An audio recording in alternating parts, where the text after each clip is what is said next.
Hello, in this class we will talk about a particular form of energy storage device which is referred to as the flywheel. We have spoken about other energy storage devices, particularly we are very familiar with batteries because we use them in a number of applications including remotes, toys or mobile phones. So, a variety of places we end up using batteries. So, we are and we replace the batteries. So, as the battery gets exhausted we tend to replace the battery, we recharge the battery. So, there are so many activities that we do that bring us or make us very aware that there is a battery in the device that we are using. So, this is how we are quite comfortable and quite conscious of the fact that there are batteries in many of the things that we use. Interestingly, flywheels are also there in several of the devices that we use, or at least that we have used, and it is just that we do not there is no formal recharging of the flywheel and there is no formal replacement of the flywheel. We do not do those kinds of things. So, many times we do not even know that there is a flywheel inside, we just use it, we do not realize that there is a flywheel and we take it for granted. In fact, I guarantee you that I mean I am pretty sure, in fact and that is the reason I say I guarantee you that for sure you have used something that had a flywheel in it, and as we look through the examples you will understand why that is the case. I am going to show you some really commonplace examples where we use them and also the more sophisticated possibilities that we are looking at. So, so that is the thing that is the thought that I would like you to have in the back of your mind, that it does not matter what your background is or where you are from, it is almost guaranteed that you have used a flywheel of some sort. So, that is the point that I wanted to highlight here. Okay, so, in this class our learning objectives are of course to indicate what is a flywheel. So, first let us get some clarity on what is a flywheel, and because I am going to keep telling you that you are using it anyway, and we will see we will describe how it operates, what is the basic idea behind its operation. We will try to understand what are some limits of the flywheel operation. So, so that we get some sense of what is possible in it, and up to with what kind of range we have to stay in this. So, and then finally we will finish up with some material aspects associated with flywheels. We will look at what is the kind of material that is used, what are the possibilities, and what are some pros and cons of those materials. So, this is the basic set of learning objectives we have. What is a flywheel, how it operates, what are some limits in it for it, and what are the materials associated with it. That is our learning objectives. So, what is a flywheel? So, a flywheel is basically an energy storage device. Okay. So, it is an energy storage device except that it is a mechanical energy storage device. Okay. So, when you look at a battery, that stores energy using chemicals. So, that is battery is also an energy storage device, but there the energy is stored using chemicals. So, there is some chemical reaction in one direction, and if it is a rechargeable battery there is a chemical reaction in the opposite direction. So, but there is chemicals, there are chemicals there that store the energy, and we understand that there is a delta H associated with the reaction, and from that you can get some information about the kind of energy that is there in the reaction, and then from there you can get the delta G and as well as the open circuit voltage for that reaction, standard electrochemical potential for the electrodes, all of that we can do, but that has got to do with the fact that there are chemicals there and we have electrochemical reactions. Whereas in a flywheel there are no chemicals in the sense that there is no reaction that is happening there, there is no chemical reaction that is happening there, there is only something mechanical that is happening there.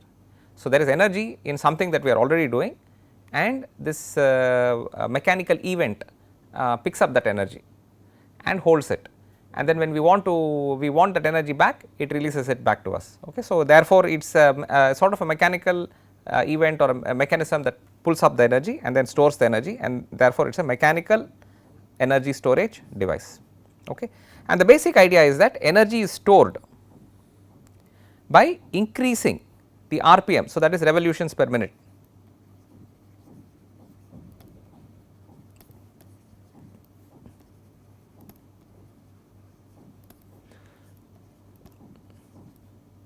that is what I am referring to as RPM, which of course you are familiar with it. So, energy is stored by increasing the RPM of a rotating wheel. So, there is a wheel that is rotating, you increase the RPM of that wheel, and then in the process it stores up energy, and then you can extract that energy back from the wheel as needed. And of course, as you can imagine, when you extract the energy back from the wheel, it will slow down, it will slow down the wheel. Of course, in the extreme case, the wheel comes to a complete halt. So, in which case you have extracted all the energy that the wheel had. So, you have extracted the energy out of the wheel and it comes to a complete halt. So, basically you are already doing something where you have a lot of energy in the form of say kinetic energy or whatever it is, and then that energy gets transferred to a mechanical device which consists of a rotating wheel. Okay. So, that wheel could have been stationary also to begin with, it could have been stationary, and then you have this energy, then it picks up that energy and therefore starts rotating. So, that is also possible, or it could already be rotating and you simply increase the RPM of that rotating wheel, and therefore that energy gets stored because of the angular velocity of that wheel, which is being which is either going from 0 to something higher or is already at some value and goes to an even higher value. And then as you extract it out, it is handing it back to whatever system that you want, and then it therefore gradually slows down. So, this is the basic idea, and so that is the way in which the flywheel operates. So, for example, what is the flywheel used for? So, some of the things it gets used for is smoothing the smoothing of the power output of an energy source. So, many energy sources do not have like a continuous delivery function, so to speak. So, if you look at energy as a function of time, it may actually have a cyclic a manner in which it delivers the energy. So, it may be doing something where for part of the cycle it delivers energy, for part of the cycle it is not really delivering energy, again part of the cycle it delivers energy. So, this kind of a thing might be going on based on what is happening in that energy source, how it is generating the energy, how is it conveying that energy out into the external system, right. So, whereas many times when we are using the energy, when we are utilizing the energy, we want smooth availability of the energy. So, we have lights fall on us, and so in our house we are using a lighting system. So, but this lighting system we want steady light, it is very distracting if the light keeps flickering on and off. In fact, it is worse than not having the light, right. So, at least not if you do not have the light, your eyes are okay. If you keep on having this flashing light which is going on and off, that is extremely annoying, distracting, possibly even very bad for the eyes. So, if your energy source has an on off profile and you simply connect lights to it, then this is what you are going to have. You are going to have lights that go on off. So, on the other hand, if you have something like a flywheel in the system, and if you figure out a way in which you can implement the flywheel in the system, then the flywheel will take this energy which is on off and make it some smooth average value. Okay, so, that is the nice thing about it, it makes it a smooth average value. So, maybe your light will not be as bright as you can have it when it is fully on, it will be a little less bright, but it will stay steadily on. And as I said, for most of us that is a much better situation, much more desirable situation. We do not really want a flickering light. So, we want a steady kind of light, and so that is the kind of thing that a flywheel does. And that is just an example, I am just telling you about a light that is flickering on and off, but many other activities also. You have an engine that is running, you do not want the engine to go on off, it is a very jerky kind of movement. You are sitting in a vehicle, you keep on getting jerked back and forth because the engine is switching on and switching off repeatedly. So, the flywheel then ensures that you get maybe a little less power than the peak power of that engine that is putting out, but it will stay steady. You will have it steadily available to you, then the vehicle runs smoothly. You do not get pushed around back and forth, and it runs smoothly. It also helps us extend the ability of an energy source to operate outside of its rating. Okay. So, in other words, something may not be able to give as much power, but because you have a flywheel, you can actually store up much more energy in the flywheel than is being given by the energy source at a given point in time, and then deliver it faster than the energy source. So, the original energy source may not be able to give this much energy in such a short period of time, but it can give you energy steadily. So, the flywheel stores up that energy steadily, and then it releases it to you at a faster rate than the energy source can do. So, in some sense it extends the operating window of some energy storage device, and we will see, for example, how it is used for something like regenerative braking. So, that is something that we will look. So, there we are doing the opposite, where you already have energy out there and you are trying to remove that energy from the system, The regenerative braking is a way in which you take up that energy and store it in some some fashion without just wasting it as heat. So, this is the thing. So, these are some interesting ways in which the flywheel gets utilized in various energy applications. So, now even though flywheel is something that sounds like a very strange concept, I told you that it is something that we are almost guaranteed that we have all used at some point in time. In fact, this is not even the example that I will tell is the most common example, but we will get through some examples and then you will have some sense of what I mean by saying that is a very commonplace thing. So, if you look at the manual sewing machines, of course, these days if you go to many shops, they are not using manual sewing machines, they have a motor because electricity is available and they want to remove the drudgery of regular work where people keep on doing this with their leg, moving their foot back and forth, because that is a repetitive movement and can actually over a period of time do damage to their people's feet, right. So, therefore, that it is not desired. But at the same time, if you look at the old designs of sewing machines, this is what they had. They had one giant wheel at the bottom and then you had a foot operated pedal.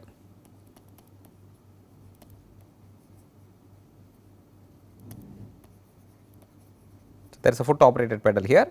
So, that is what you have out here and there is a large wheel, right. So, you keep you operate the pedal a few times and this wheel picks up speed, okay. So, it starts rotating fast. After a while you can take your foot off the pedal, okay. So, when this wheel rotates, so let us say it is rotating like this, then because of this belt that is here, the belt goes up and belt comes down, it makes the smaller wheel also rotate like that, okay. So, that is the basic action that we have, and then there is some axle here, some shaft here which is connected to this wheel that is out here and that rotates. So, that rotates this whatever are the machinery inside this machine. So, this is the sewing machine.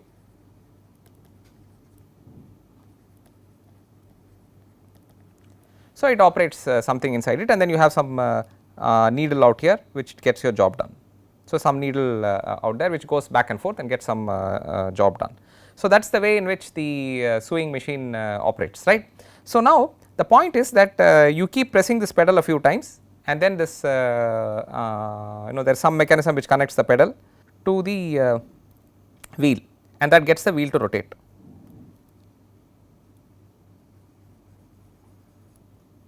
So, some mechanism which gets the wheel to rotate and then that wheel keeps rotating and then the machine runs. The point being that when you take your foot off the pedal, the wheel continues to rotate and that is because it has picked up angular momentum. There is inertia in that wheel and that inertia, as you know, by definition implies that if an object is stationary, it will continue to remain stationary. If it is if object is moving, it will continue to remain moving until it is acted upon by some external force, right. So, either stationary or moving object will continue to be in a state of rest or in state of motion until it is acted upon by some external force. That is the basic idea of inertia. We are just using it in the form of inertia of a rotating wheel.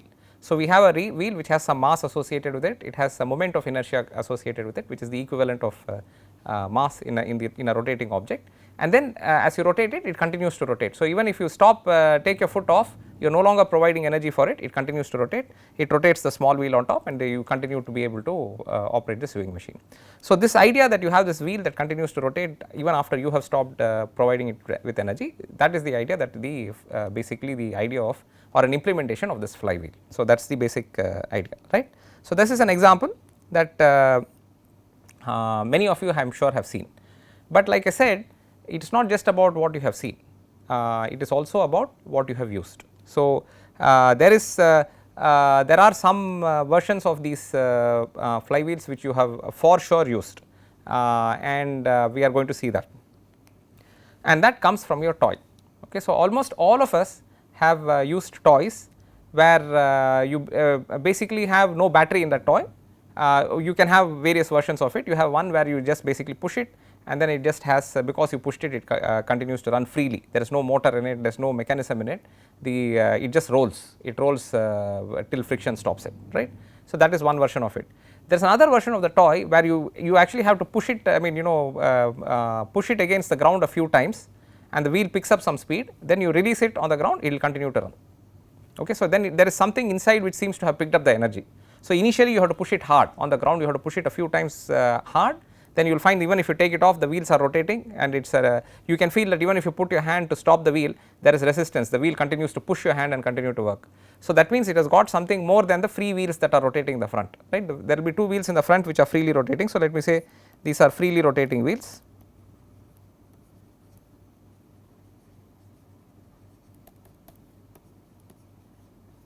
So, you have some toy, some car or whatever it is, and the toy car, the front two wheels may be freely rotating. So, when you push the car on the ground and then you pick it up, the front wheel also rotated, the back wheel also rotated, but once you take it off the ground, you will find that the front wheel more or less immediately comes to a halt, but the back wheel continues to rotate. Okay, that is because the back wheel is attached to a mechanism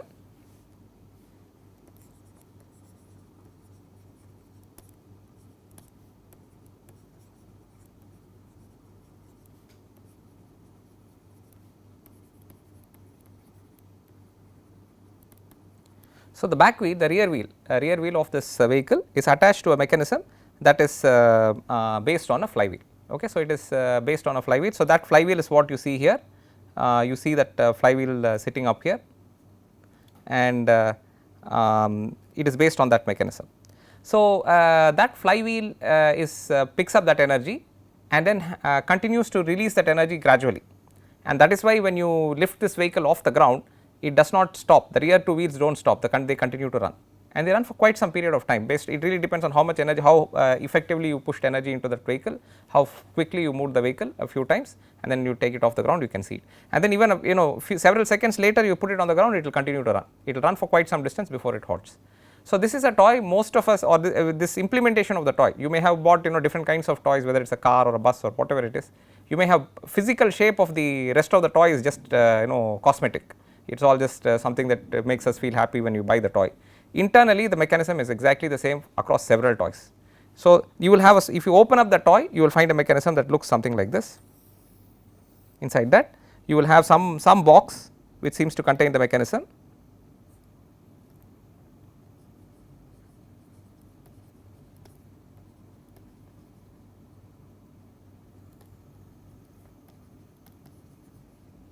And holding this mechanism in place is very critical because the wheels are linked up to the mechanism in a particular manner, and that is why this box is critical. Although it just seems like a small box inside, that box holds many of these things correctly in position so that this energy can get transferred to this flywheel. So, this by the way is the flywheel,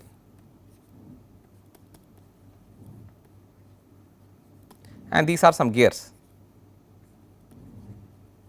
Okay. So, this is a flywheel and those are some gears that you can see, and I am going to show that to you in little greater detail, but that is how the energy gets transferred to the flywheel and then re-released from the flywheel.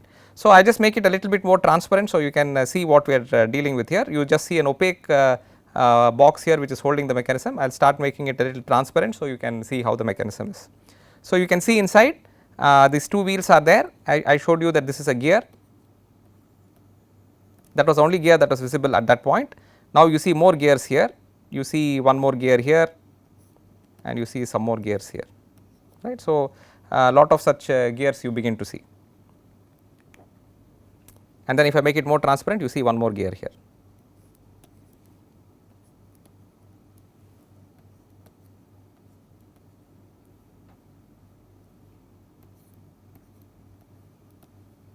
Right. So, all of them are there. Here also you have one more.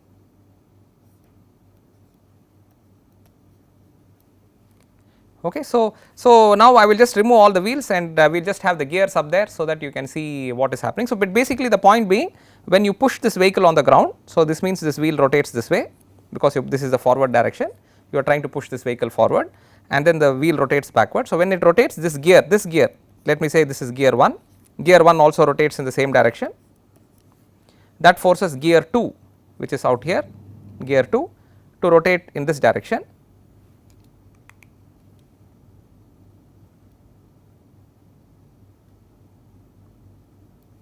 Okay. So, gear 1 is rotating clockwise, it is forcing gear 2 to rotate anti-clockwise, that is forcing gear 3 which is attached to gear 2 also to rotate anti-clockwise, that forces gear 4 to rotate clockwise, and that gear 4 is attached to the flywheel. So, the flywheel also rotates clockwise. Okay. So, the flywheel is here.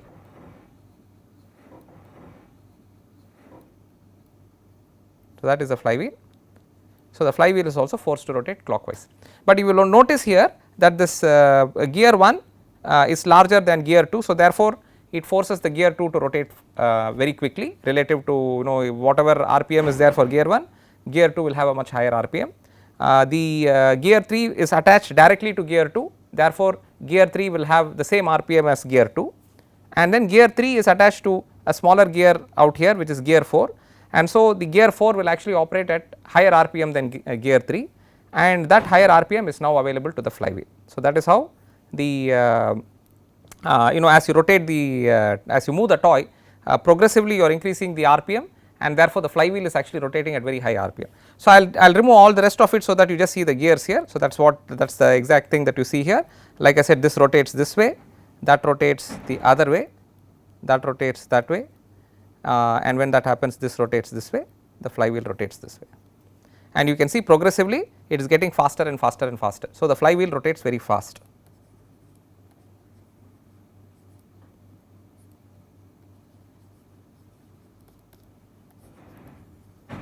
Okay. So, the flywheel rotates fast. So, that is the way in which this flywheel is operating, and so if you just go back here, this is the toy, you can see the gears that are there, and you can see all of the gears now, and you can see how they are operating, and then you have I separate all the other components out and you only see the gears, right. So, this is what we have. So, in this process the flywheel gains a lot of energy, and it has that energy in it, it is rotating very fast, and the gear ratio is such that it will be able to deliver that power back to those wheels once you put this vehicle back down. But it will run slower, the wheels will run slower than the flywheel, because that is the ratio in which the gears are there, but there will be a lot of torque that will come available from the flywheel because of this advantageous gear ratio, and therefore, the vehicle will run.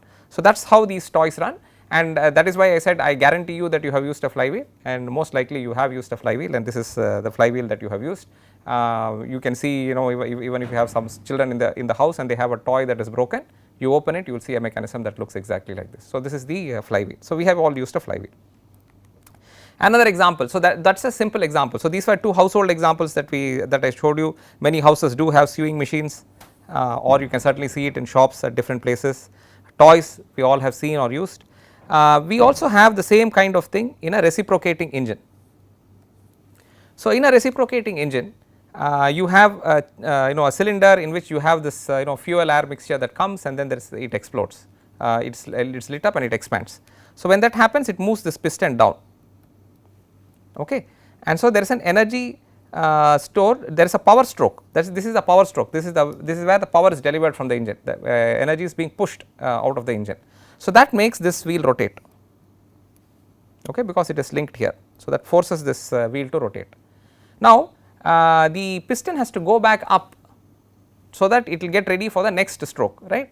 So, now there is no reason for it to go back, the only reason it goes back is because this wheel is rotating. So, for example, this is how it will look, as it completes the rotation, this is how it will look.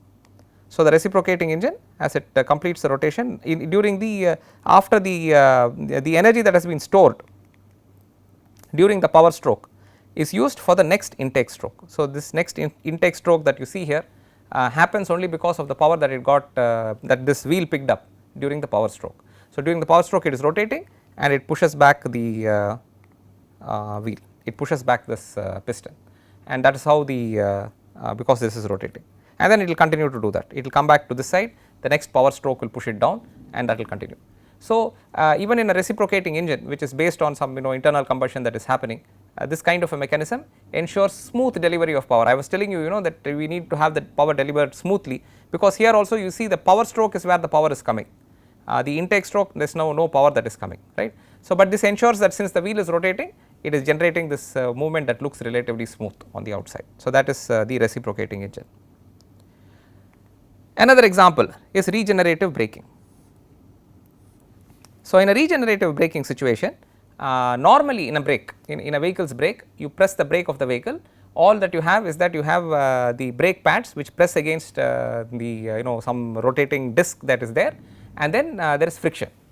So, you have the disc that is rotating and then you have this brake pad that clips onto that disc because you have pressed the brake and it grabs it tightly, and in the process you have a lot of heat that is generated. So, you have a lot of heat that is generated, and that is essentially, that heat is the entire kinetic energy of that car that you had.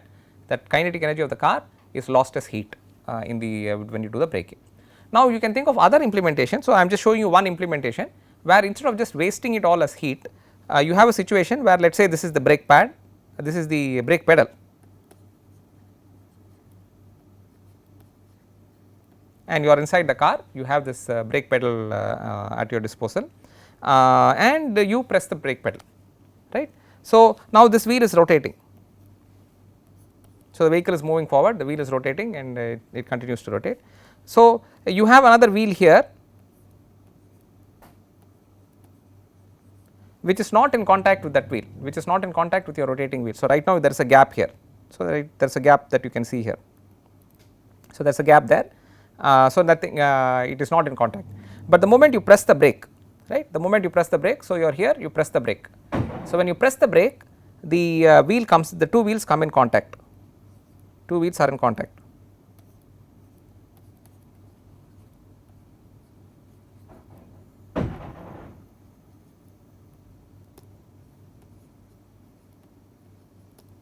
The two wheels are now in contact when you press the brake. You are here, you press the brake, you get the two wheels in contact. Once you get the two wheels in contact, when you have this rotating this way, you have this other wheel also rotating the same way, right. So, you have the wheel rotating that way. Then you can have a generator here,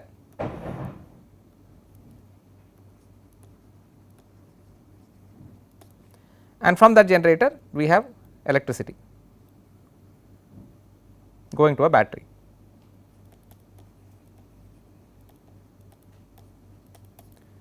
Okay, so, that is how we generate electricity, put it into a battery.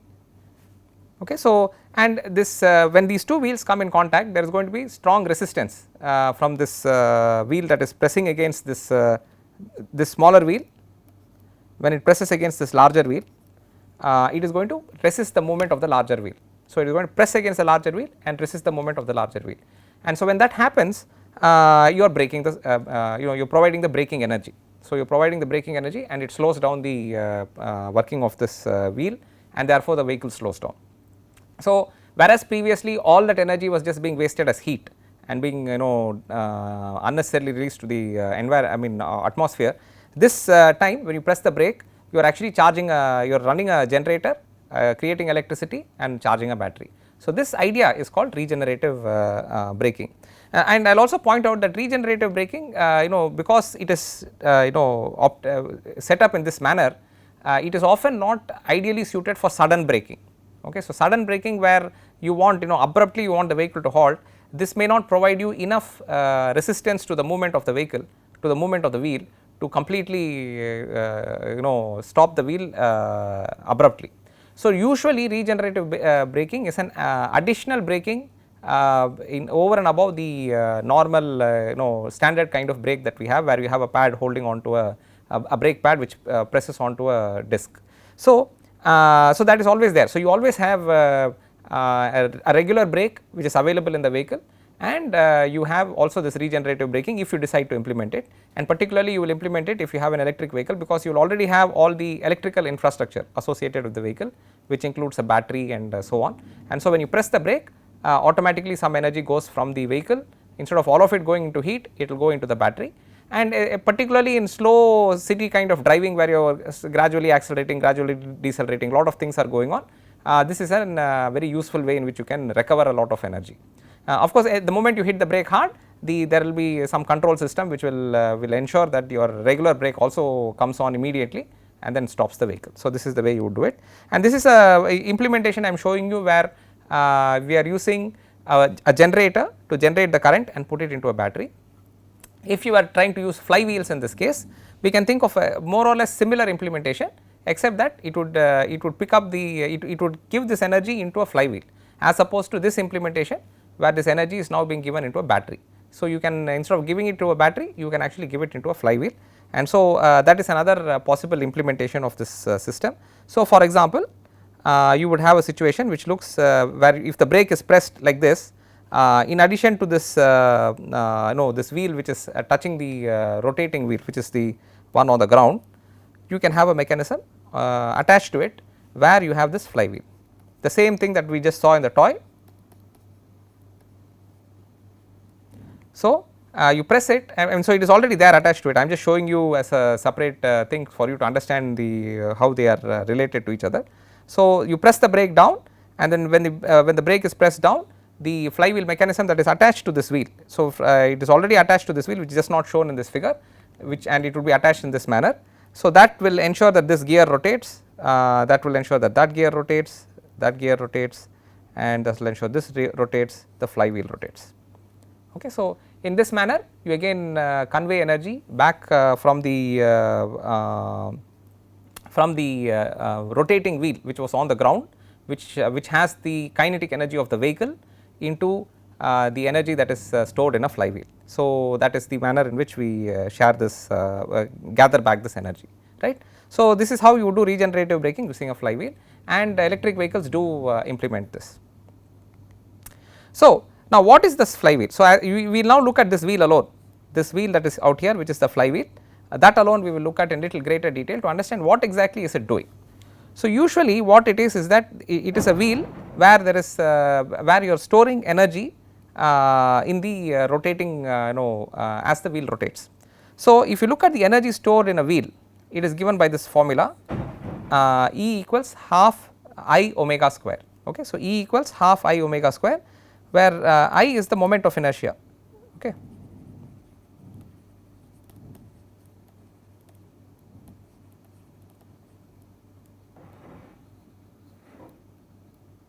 It is the I is the moment of inertia and of this wheel. So, and omega is the angular velocity.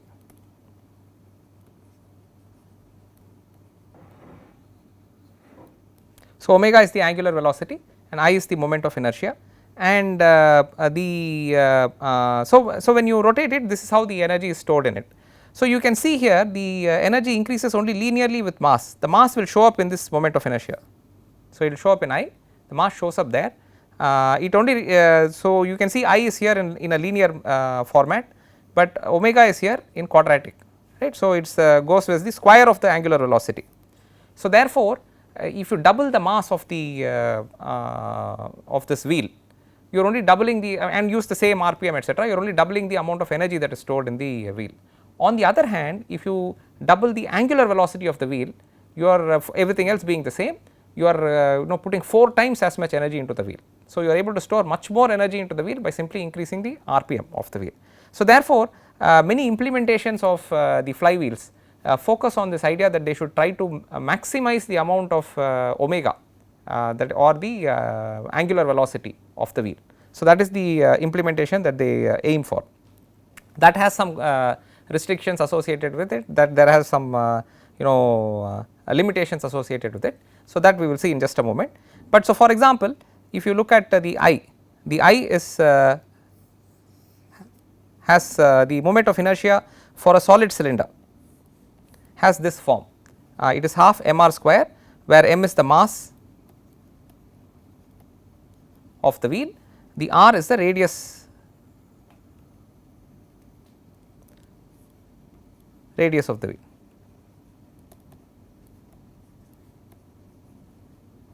So, that is this radius here, this is the radius.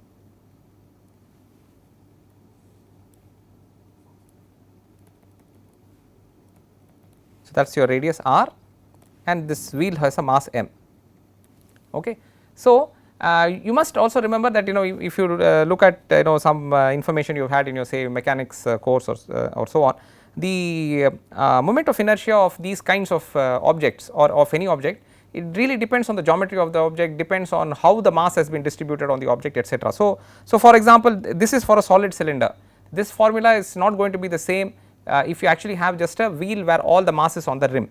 So, so you have to actually, if you are implementing a flywheel, you should figure out what is the shape of the flywheel, what is the manner in which the mass is distributed on the flywheel, what is the orientation in which it is being held, in what is the axis about which it is being rotated. So, a bunch of things you have to take into account before deciding what is this moment of inertia. So, this formula is not standard, it is not standard for all the objects. So, whereas for linear for linear kinetic energy we write E equals half mv square, right, we write that for kinetic energy for of something that is moving in a linear which is having some linear motion. So, there the m is fixed, it does not matter in which direction the you are moving this equipment. It does not matter if you take a wheel and you throw it this way or you throw it upwards or whatever, the mass of the wheel remains the same as long as you are not looking at the rotational aspect of the wheel. It is the same wheel, if I just throw it as a flat object without worrying about its rotation, if I just throw it, then it does not matter in which direction I throw it, the mass of the wheel is still m and its kinetic energy will be given by half mv square.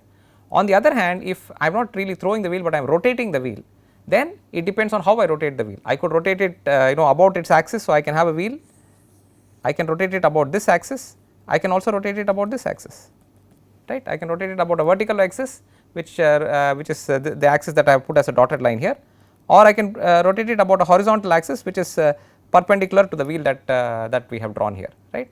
So, those two have completely different moment of inertia. So, you cannot use the same I for those two cases, you have to check and you have to calculate what the I is, and in that is the I that you will use. But in any case, the point being that this is the moment of inertia and the m is there. So, therefore, if you just want to write this again as in the with m also included in it, this is E is basically equal to 1 by 4 m r square omega square. Okay. So, I will remove this here. So, this is E is equal to so half mv square half mr square I have put for this value of I here. So, therefore, I get 1 by 4 mr square omega square. So, you can see here it stays linear with respect to m. So, that is what we say it increases linearly with mass, but square of the angular velocity. That is the point that you have to note, and that is why they are working very hard to find ways to keep the angular velocity as high as possible. So, what is the problem when you raise the angular velocity to a very high value, right. So, when you raise the angular velocity to a very high value, so if this is the wheel, and this is the center of the wheel, so you are going to have some centrifugal force, okay. So, this is centrifugal force. So, centrifugal force is going to be there, that means what? That means the material that is at the rim is trying to go away, right, it is trying to go away from the center, and therefore, it is pulling all the material in between to move away from the center, and therefore, there is a stress. Now, any material will, you can check its tensile strength, ultimate tensile strength, etc. There is when you put stress on a material, it will have elastic deformation initially, then it will have some plastic deformation, and then it will fail. Okay, so it will have elastic deformation, then it will have plastic deformation, and then finally the material will fail. So, therefore, and that has got to do with stress. So, when you have stress, low stress, elastic deformation.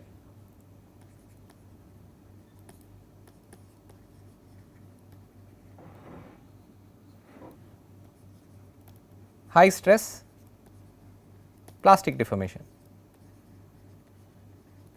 and then even higher stress,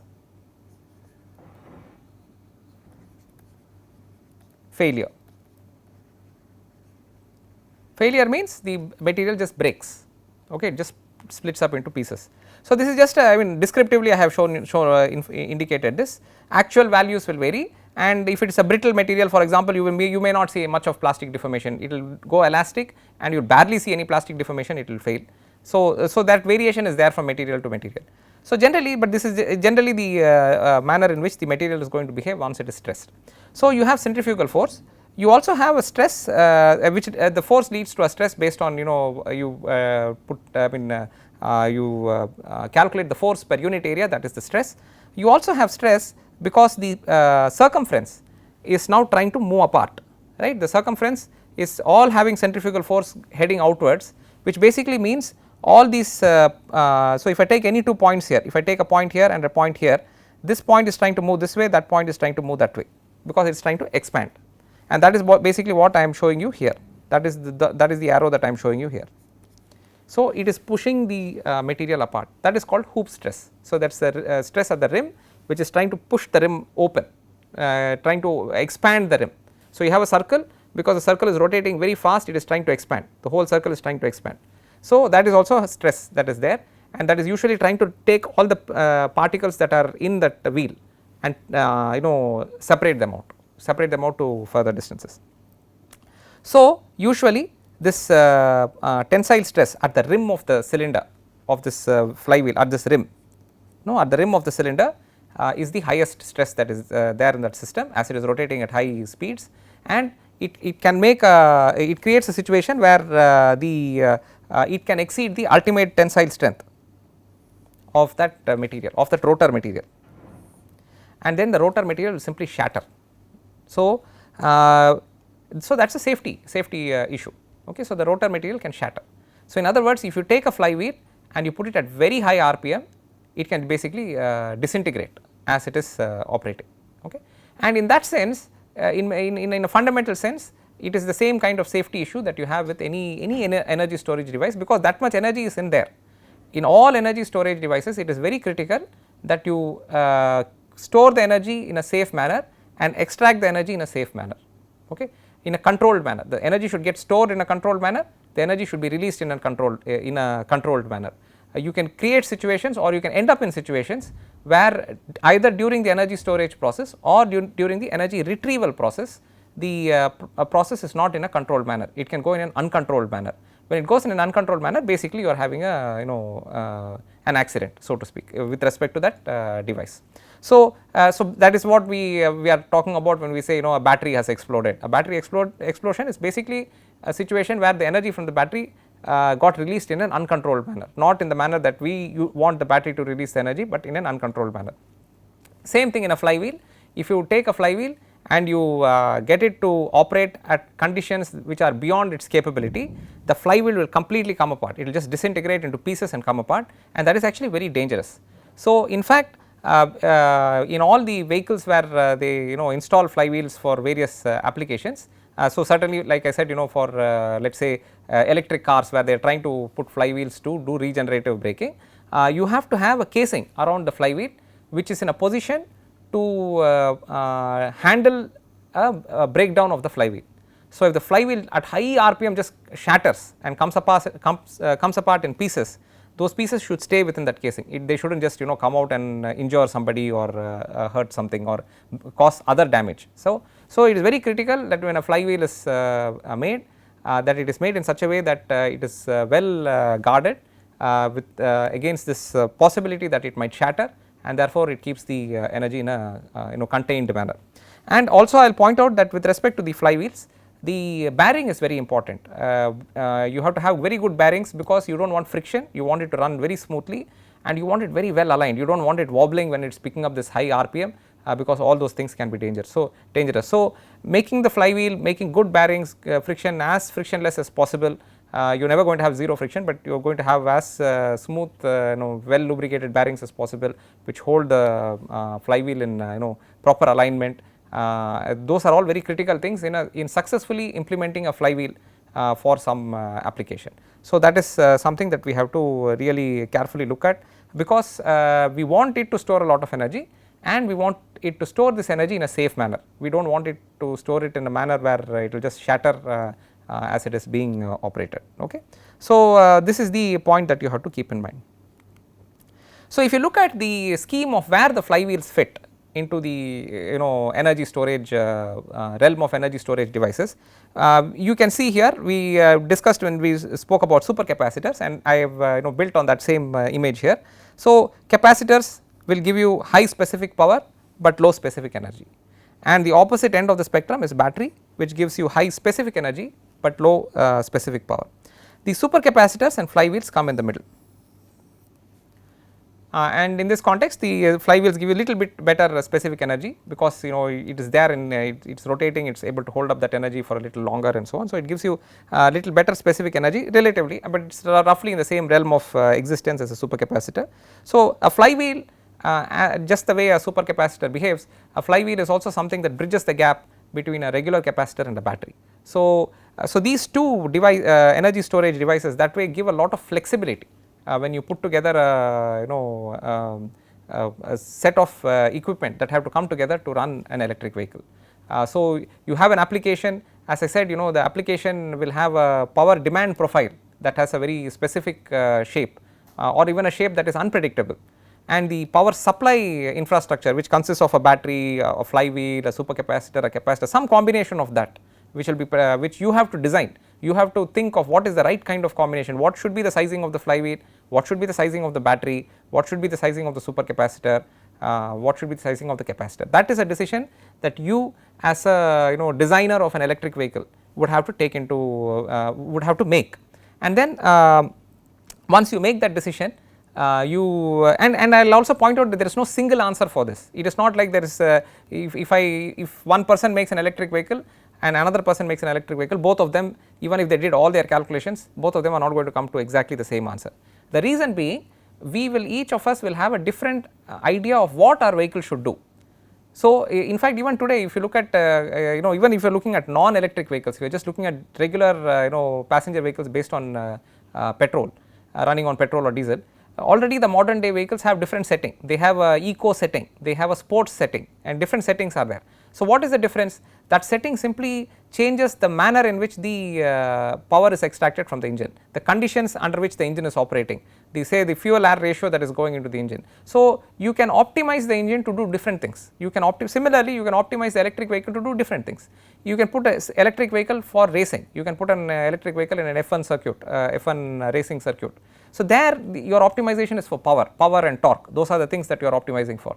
On the other hand, you may want a mass market electric vehicle which you want to put on the roads where everybody is going to use it, and our intention is to make it as fuel economical as possible. There clearly your optimization is going to be very different. So in both these cases, these two extremes that I am talking of, so passenger vehicle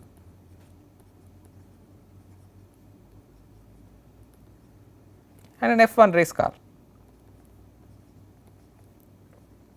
If both of these you are trying to implement using electric vehicles, your choice of battery, your choice of a flywheel, a supercapacitor or a capacitor, that combination, what capacity, what sizing and what material you will use, and also what will be the logic based on which you will decide which is going to provide the power, which is going to charge, which is going to discharge, how much it is going to discharge, all of that will vary based on what is your requirement, okay, and that is something that you will have to decide on. So this is something that you should keep in mind. So I will sort of wind up by telling you a few things about the materials here. So you can use various kinds of materials for the flywheels, and some of the older toys typically apparently have used lead based flywheels.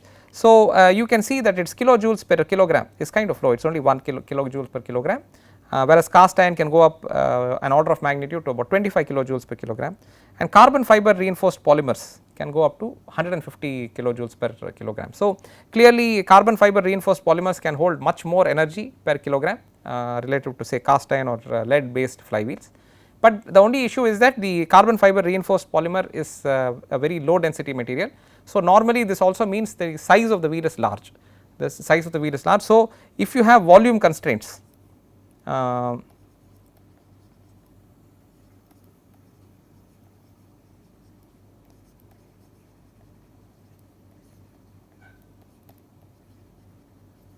if you have volume constraints, which is what you are going to have if you are talking of an electric vehicle, then this is something that you have to be careful about, you have to think about when you implement, okay. So that is something, and just to give you an idea in terms of RPM. So for example, this carbon fiber reinforced polymer based flywheels can go up to 60,000 RPM. This is a extremely high RPM so to speak, and these days people are even looking to see if they can get 100,000 RPM and so on. So very high RPMs are being looked at, and that is why you should remember that that can really shatter the material, and you have to be kind of careful about it. And incidentally, these are all also, I will also point out that if you want to compare this against conventional things like gasoline, these are all very small numbers. So gasoline, the amount of energy per kilogram, it could easily be say 2 orders of magnitude higher than this. So that is the kind of number that we are looking at, and so this is much smaller energy density, but it gives you a lot of flexibility, lot of clean energy so to speak. So in conclusion, flywheels store energy using a rotating wheel. the energy stored increases as the square of the angular velocity, but only linearly with the moment of inertia. So, that is the point that we have to remember. So, square of the velocity and only linearly with mass of the wheel, so to speak. High angular velocities attained can result in the material disintegrating due to forces involved. So, therefore, you have to pick the right kind of material, you have to ensure that your device does not cross the threshold of that material. So, during its operating conditions there must be some safety feature which ensures that if you reach some RPM you will no longer be putting energy into that flywheel. So, something like that you have to have, and you also have to have some fail safe mechanism where in the event that it disintegrates the wheel is contained in some region. So, the parts are contained in some region, and mechanical properties of the materials are therefore very critical in enabling higher energy storage in flywheels. You have to ensure that it has high tensile strength, so that it does not disintegrate when it is being operated at high RPMs. Okay. So, that is our discussion on flywheels. It is a very interesting form of energy storage, and as I said, in the grand scheme of looking at non-conventional sources of energy and how you will utilize that on the road in real life, assisting us both serve our purposes, but also to do so in a clean manner. Flywheels also will play an important role. So, with that we will conclude this class. Thank you.